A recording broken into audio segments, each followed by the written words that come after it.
Hey guys, in this video I'm going to talk about compound components. This is a React pattern which I really like and I use often, and this is not going to be um, a beginner type of video, but I'm going to use like all the ES6 features in JavaScript and wherever possible try to optimize the code in terms of JavaScriptish way. So I'm using Code Sandbox here, which is really good, and I like to keep the code here, the output here, and the console there, so that we can see if there are any errors, and sure there will be some errors. So we don't need a style sheet, but okay. Now, so what are compound components? Compound components are like, so if you have a component 1 and component 1 like this, then you call something like component 1 dot subcomponent and component 1 dot subcomponent, and you place in some JSX here. So this is basically what compound component means, which is like taking a component here, and then inside the component we are defining another component and we are passing some JSX here. So we are going to make this, and just save it so that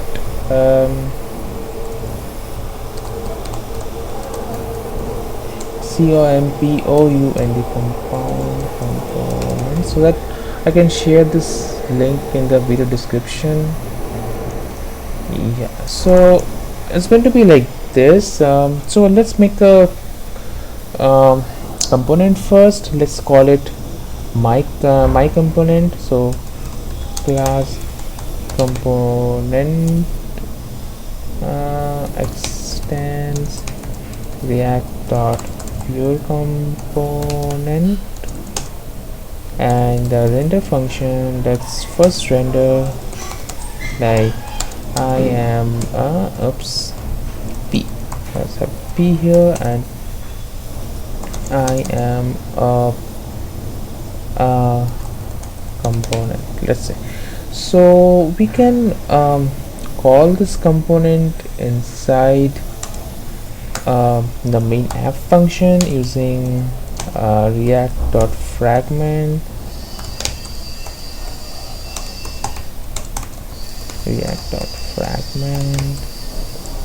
and here we can just call component, right? Yeah, so I'm a component is being rendered here, that's all okay, but suppose now I want to make that into a compound component. So I need to change the definition here a bit. Let's make that later. So here is going to be static POUND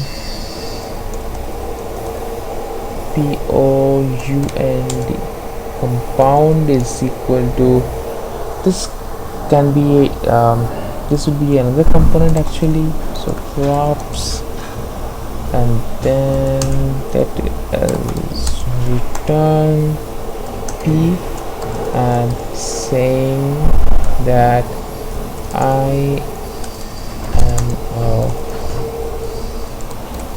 compound component. Okay. So by default it will not be called, but as you can see here, but we have to call this using this format. So this is not being called because this is not in the render, so it's not being rendered. So but if we call this here as component dot component dot compound, this will be called here. or not. Okay, why it's not getting called here? Let's see. Component dot compound. Why the hell is not getting called? Oh, I see.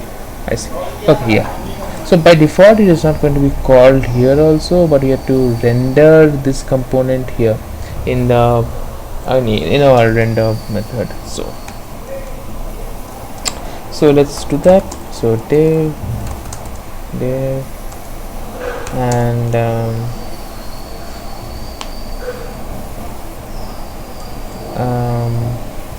let's have, let's take out the children. props. Let's take out the children from props, and let's do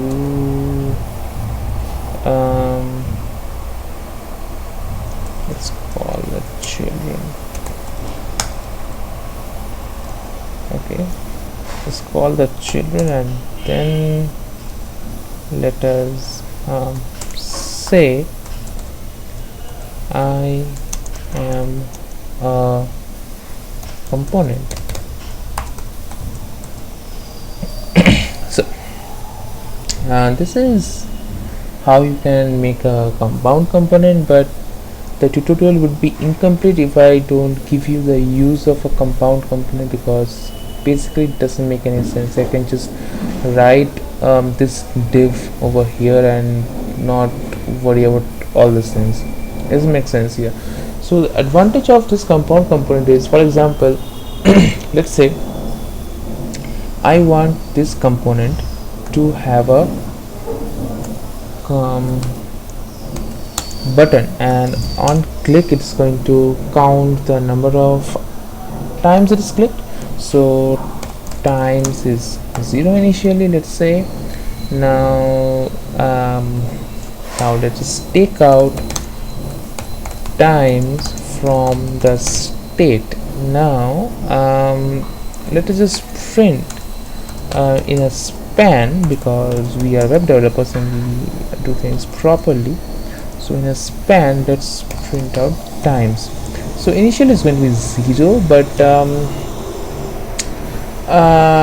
let us do this way first. Let me just show you the not so good way of doing, and then let's do it in a better way. No, I have to delete it, I guess. Okay. So what I want to do is, like, suppose I have a button and button like this. Let's say click me, and on click, let us on button click is going to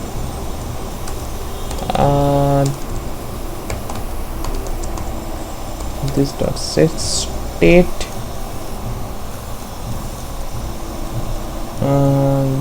yep. So it's going to take from the state times and going to return times. I don't need the console here actually, just take no space 1 plus times. Okay, yep. Just add a BR here, yep. So BRs are so on button click. So on click here, where is this button? So on click, let us write this dot on button click. So if I click something, it's going to increase, right? So that's the behavior we want to achieve. But for example, let's suppose the user of our component may want this to not be a button but be a image or a paragraph or a video or anything basically. So the user should be able to put in anything here, and when he's clicking, this function should get executed, and he should get the number of items, which is number of times he's getting clicked. So this customization is not possible here because we are hard coding buttons, as you can see in line 17. So we have to do it in some other way. So this is where this compound composition pattern becomes really helpful. So combining this with our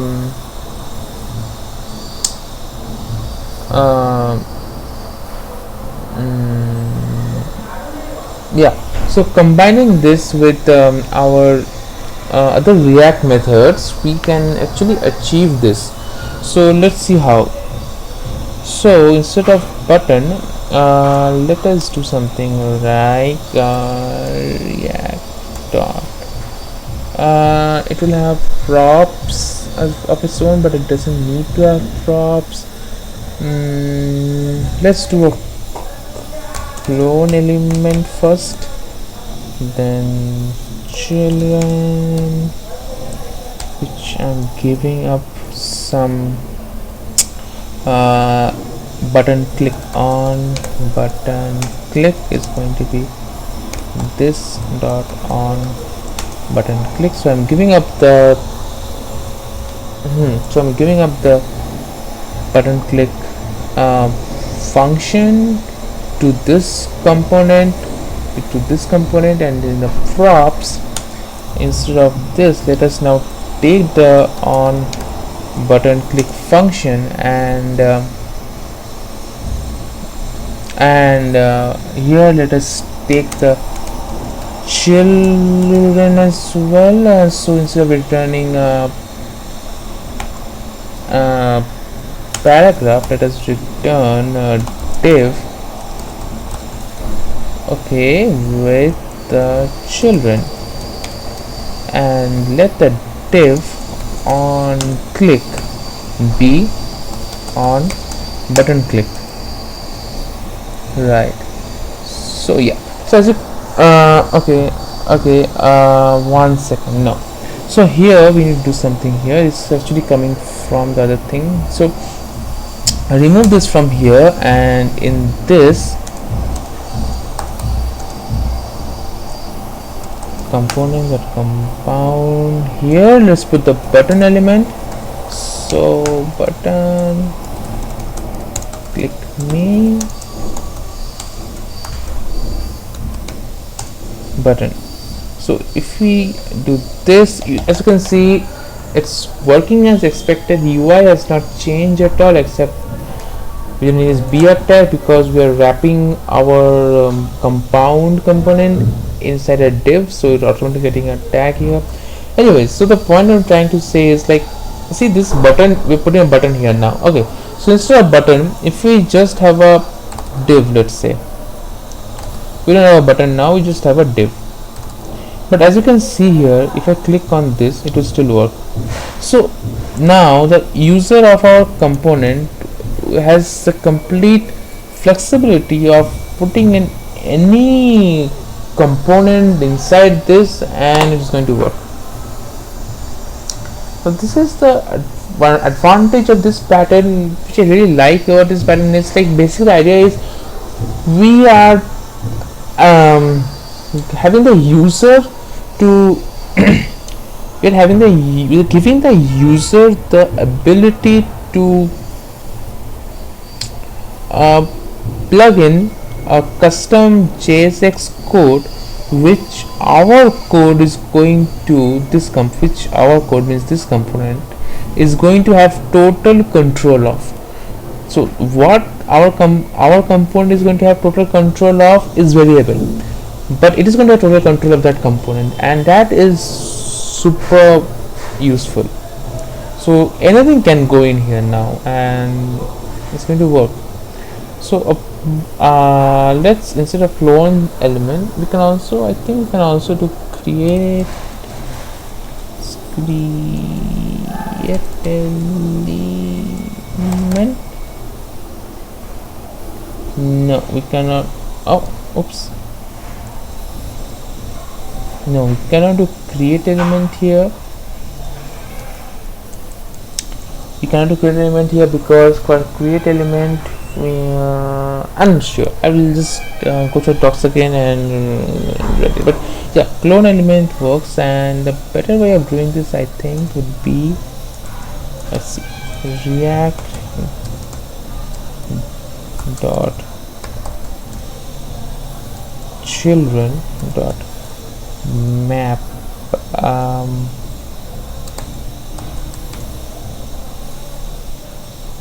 children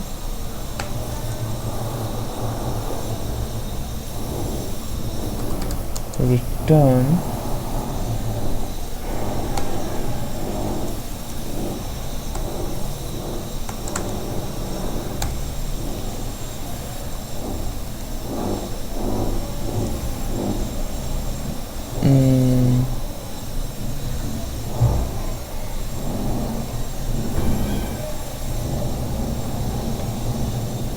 let's see. What I'm trying to do is children. Don't need this children. Let's see.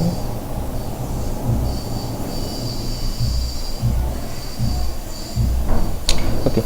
Let me just check react dot children dot map. Oh boy, I don't have internet access. Damn. Okay. Anyway, so shit.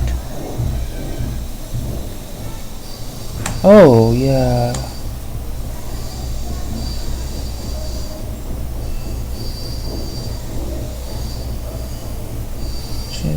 Map. Clone element. Children.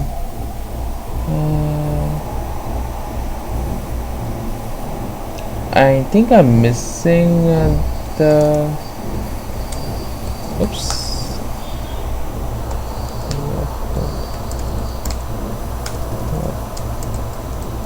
Children map.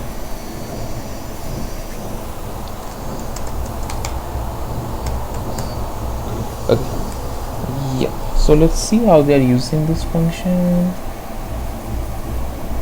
Children and function. Let me see if they're using this somewhere, because this is a very neat trick actually to use this.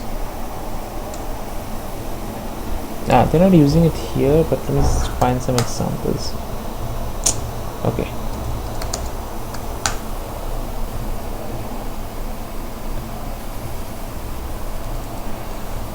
Yeah, yes, like this. Yeah, okay, so this is how you have to use it. So let's remove this, then let us take out all except this. It's not this. So syntax is children, then child I. Okay, then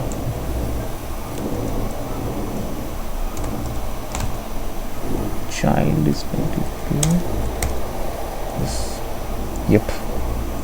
So so the reason I took the effort of doing this in this way, because React children map actually takes care of a lot of things. Like for example, like sometimes a child can be a JSX element or a string. So like a child can be an array or a JSX element or a string, and React children map actually takes care of that for us.